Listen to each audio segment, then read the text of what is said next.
Welcome to the NonProfit Voice, a podcast series brought to you by NonProfit Pro, the go-to resource for nonprofit management and strategy. In each episode, we're going to sit down with leaders of nonprofit organizations, the people responsible for paving the way for our sector, along with key technology strategy partners who are transforming our industry.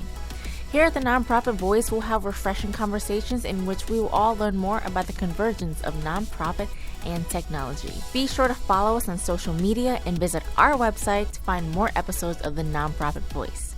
And you can download all of the NonProfit Voice episodes on iTunes, Google Play, or Spotify. We will have all the links down below.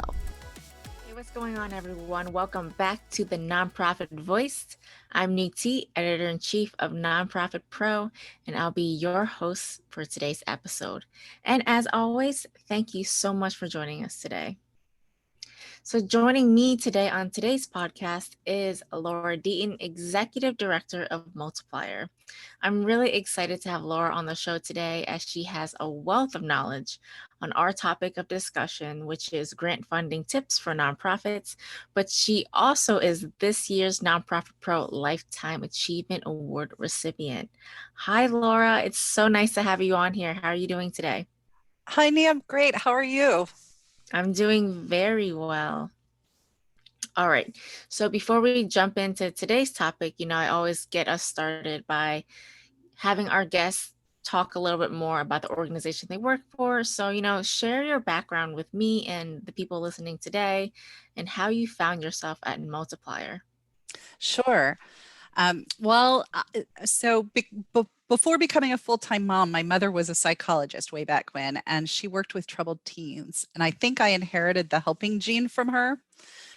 We were living in suburban Maryland during my senior year in high school, and I was able to take off a whole semester and intern at the National Institute for Mental Health, which was just right around the corner from where we lived.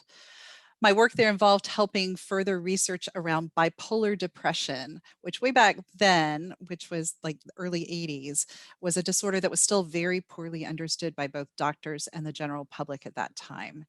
That internship inspired me to major in psychology in college and then go on to law school with the hopes of being able to make some mental health and healthcare reform a reality. It was a pretty hot topic back then. So I graduated from law school in 1989 and soon found my way to the nonprofit sector. And instead of landing in the mental health arena, I spent the next decade advocating for children and adults with disabilities. This was a really pivotal time in the US for people with disabilities. The Americans with Disabilities Act was signed into law in July of 1990, so just after I got out of law school and started back into the work world. And while it prohibited discrimination, there was much, much more work left to do to ensure that people with disabilities could participate in the mainstream of American life. So for us as activists and advocates for people, the first step we needed to do was help get children into regular classrooms with the supports they needed to succeed. And then we also needed to help adults get out of institutions and back into living in communities again. That was a pretty inspiring time of change, and it gave me a way to use my legal knowledge and build my leadership skills, I think, very early in my career. And so my first executive director role was in my early 30s, and it was running a local organization that was an advocacy organization for people with disabilities. So, wow, fast forward to Multiplier. There's a bunch of things that happened between back in the early 1990s and now. But the common thread is advocacy for people and for the planet. So Multiplier is a really different organization, but in some ways does the same things that my very first organization did, which is it's really focused on making sure that all of us, everyone who lives on this planet, have a healthy, sustainable, and resilient place to live. It's also focused on equity and making sure that all of us can live in a world that's equitable and that meets all families' needs. Multiplier is an accelerator for nonprofit initiatives that are just getting started. They're coming off the launch pad and they're taking their new ideas and they're turning them into what is hopefully going to be game-changing impact. So every day we work with folks who are moving and shaking and helping our whole world be a better place to live. That's amazing. And it kind of, I feel like you, as a young girl, were primed into the philanthropic landscape, and you've kind of stuck with it ever since. And I think that's amazing. I have, and I think it's been my calling all along. I just really, I knew very early on that helping people was going to be an important part of my Hmm. work. I love that. All right, so great. Thank you for so much for sharing your background. So I wanted to get into my first question, which is, I think just grant funding, that kind of landscape for nonprofits is very interesting. Mhm. And I think it is constantly evolving. And as you know, the pandemic has significantly impacted grants this year. So my question to you is, looking back at COVID-19 and just like 2020 in general, how has everything impacted funders and grant opportunities for nonprofits? Yeah, this has been a crazy year, for sure. So at Multiplier, we have almost 50 nonprofit programs, and all of them, as I just mentioned in the last um, moment that we were talking, are focused on creating a healthy and sustainable world. So that the programs have wide-ranging missions, which means they also have wide-ranging funders. So just as an example, we have a program that supports parenting and breastfeeding support to low-income parents of newborns. And then we also have a program that helps grow baby coral to replenish endangered coral reefs. Those are really different, both dealing with babies, but different kinds of babies, and both really vital programs for people in our planet. But they're funded by radically different funders as well. So we also have programs that are focused on finding solutions to our growing climate crisis, or programs that are working with low-income farmers and fishermen as they work to provide us with fresh, sustainable local food, and helping them earn a living wage so that they can care for and feed their own families. So we have a really broad portfolio. But what that means is that we have a good sense of how many in the sector have responded during this pandemic. And I just have to be honest, I've been amazed with how responsive funders have been. And that's not just major donors who really stepped up to the plate, but also family foundations have been amazingly adaptable during this time. So for foundations, the very first change we saw that was many of them quickly convened their grantees. They just immediately realized this was going to be a hot mess, and checked in with everyone to see how their programs had been impacted. For some foundations, I think the result of that check-in was to loosen restrictions on fundings. We saw this happening in a couple of different ways. Some foundations converted program-specific grants to general operating grants so that the grantees had more flexibility to pivot their programs during this time and use the funds in whatever way would be most helpful, rather than holding grantees accountable to the specific program related outcomes that they had put forth in their grant proposal. Others recognized that grants with near end deadlines just weren't going to get accomplished because everything was on lockdown and people were sheltered in place. So they gave people room to pivot, and to have extensions to their grants. Now, foundations are often found making no cost extensions when projects that they've funded take a little bit more time than they originally anticipated.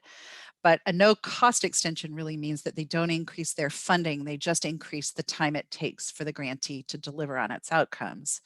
In the pandemic, that extra time also means extra money because they have to keep people on payroll during that extra time too. So funders realized, I think, that this wasn't going to be business as usual. And for the first time, we actually saw some funders step into the gap and grant cost extensions, meaning that they were willing to both delay delivery on grant outcomes and send extra funds their way to support their grantees. I think in part that's because many of the funders that we work with have long established relationships with their grantees. They've been supporting their work for, from the start for many of our projects. They've been sources of very, very early stage funding, and their commitment to continuing to help them through the crisis as much as they could was really, really clear.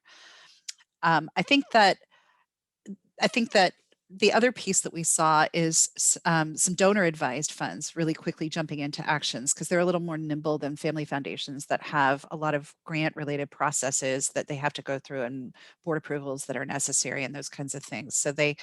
So for some of the direct relief efforts, we saw donor advised really funds jump in.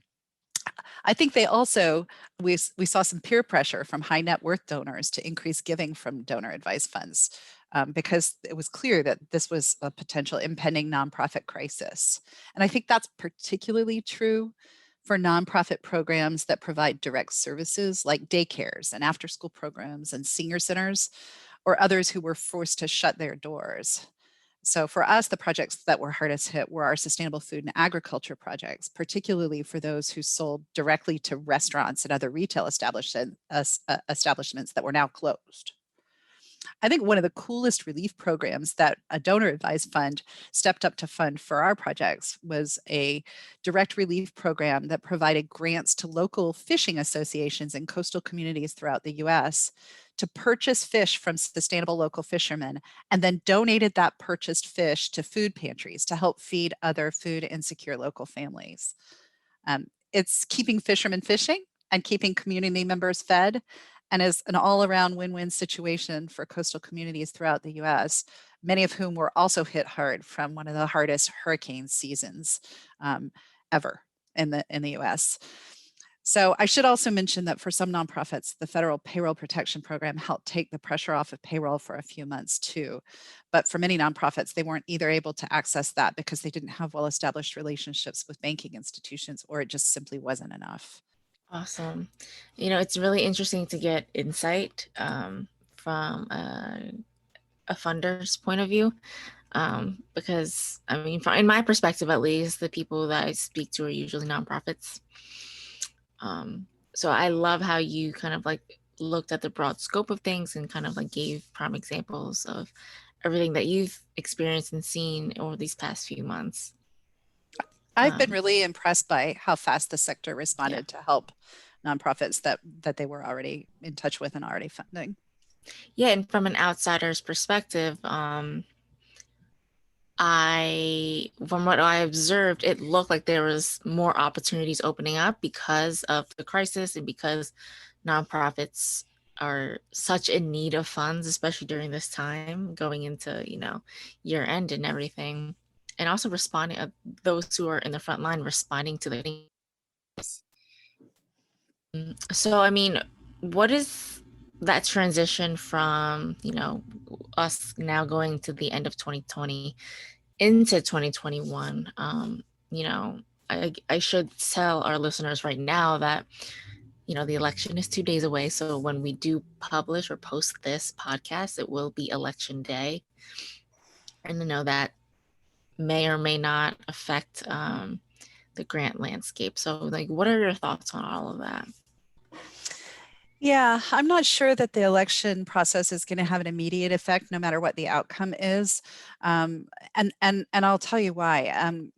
I saw data come out a few days ago from the Economic Policy Institute.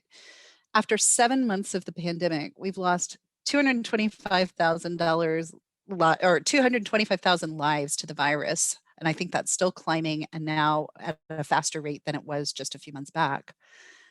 30 million workers have lost their jobs or have experienced seriously reduced paychecks. And nearly every state is facing a drop in their tax revenue because of the decrease in tax rolls that are coming in. And this is all taking place in a society that was already deeply unequal. So this combination really puts nonprofits between a rock and a hard place going into 2021, regardless of the outcome of any local, state, or federal elections. Nonprofits are often the places of support that families that are facing the deepest inequalities in all of this turn to. Many of these families are Black, Indigenous, and other people of color who have faced oppression for long, vicious life cycles.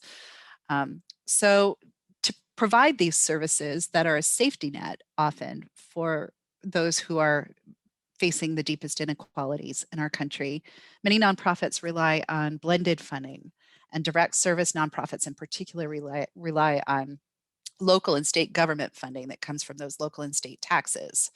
So with lower tax rolls, any funding that hasn't yet been allocated for 2021 expenditures will likely shrink regardless of who's in office, because there's just not many at any of those governmental levels. Likewise, I think corporate philanthropy is likely to diminish in expectation of further economic recession the longer the pandemic continues. And finally, I think foundations and donor advised funds will see their investments hit hard, which may also have them watching their distributions quite carefully. So, where to look for funding.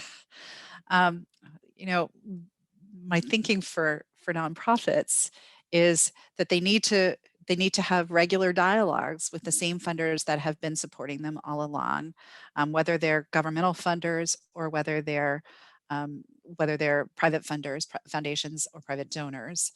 These you already have established relationships with them if you're a nonprofit, and making sure that you're regularly communicating not only about your needs but about the needs of the stakeholders that you serve is going to be critical to making sure that you're on the radar for what funds are available.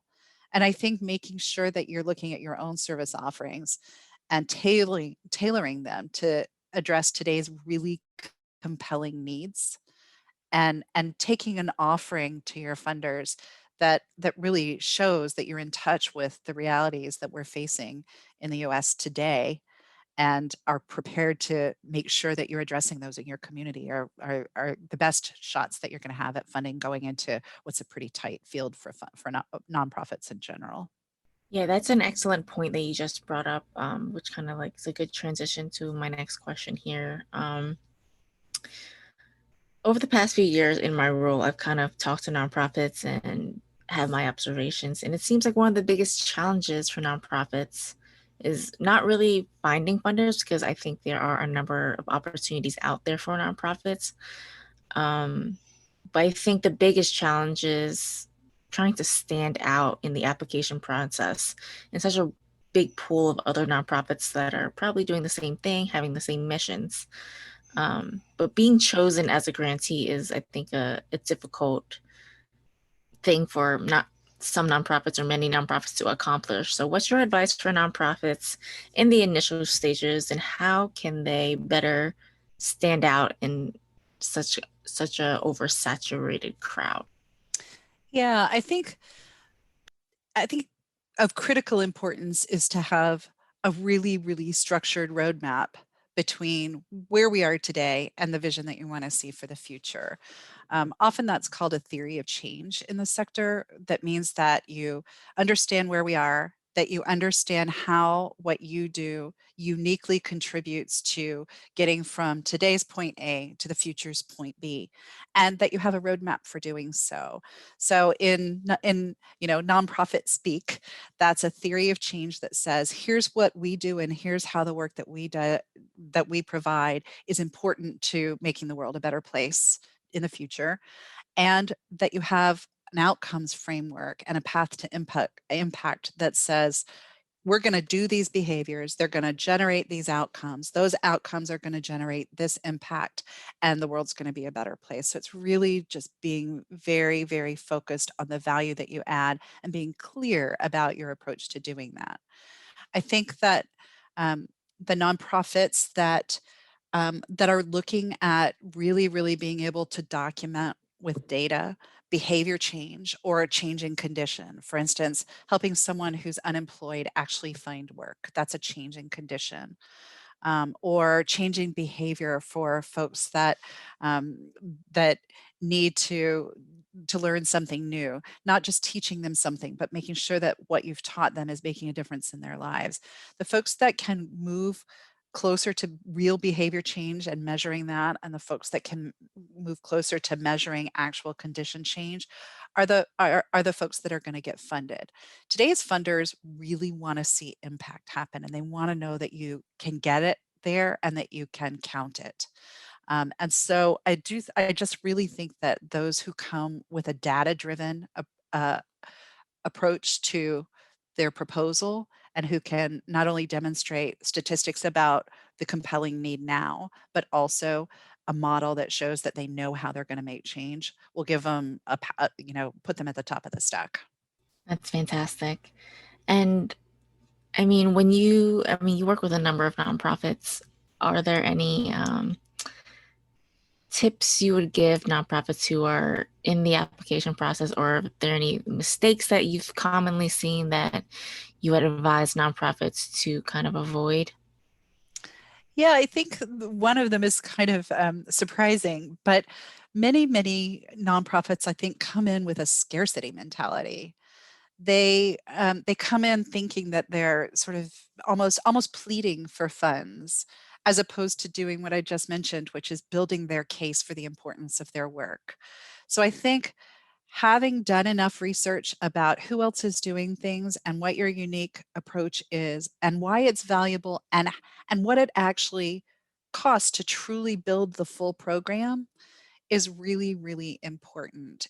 Otherwise, if you just carve off a small project, you're going to get small funding. But if you can give funders the full look at what you need to have from a funding perspective to be successful and ask boldly for the amount that you need to execute your project so that you can be successful, then I think you're going to be better poised to get things done. One of the areas that I see a problem is folks try to keep their overhead costs really low. And there's all sorts of conversations in the nonprofit sector about overhead, but one of the most difficult things is that means that if you get your grant and you haven't fully accomplished the costs for your overhead in the grant, you've got to go find that from someplace else now. So you've really already underfunded your program from day one. So making sure that you're serious and about putting in the dollars that it really costs to execute the Mhm. program, and not promising um, an ability to deliver something that's very high level without the associated cost. I think that just puts you in a bind and sets the stage for failure from the start. Yeah. Yeah, I couldn't agree more with that. Well, that's excellent. So my last question for you today, and we covered a little bit all over the grant space today. If there's one piece of advice you would give nonprofits, what would it be? I think the tendency for right now is going to be to sort of tuck our heads and cross our fingers and knock on wood and hope that things are going to get better. But we all know that hope is not a strategy. Mm-hmm. And so I think we need to resist that impulse. And I think this is time to be bold and be brave and be courageous for the people that we serve. They deserve it. We need to ask for it and advocate for it. And we need, as a sector, to ensure that we're doing everything that we can to ensure that the other two sectors, the for-profit and the governmental sector, understand that we are key to making this place a better place for the people who live here and a better planet for future generations. And we need to keep bold and brave as we navigate these next 2 years. I really think it's going to be 2 years, not just 2021, but 2022, because nonprofits generally lag feeling the impact behind the other two sectors. So we just need to know that and embrace it and build our programs and support services so that we're working as efficiently yet as effectively as possible. Yeah, and that's great. And I think you're so right with that. Like it's not going to be just like a 1 year fix.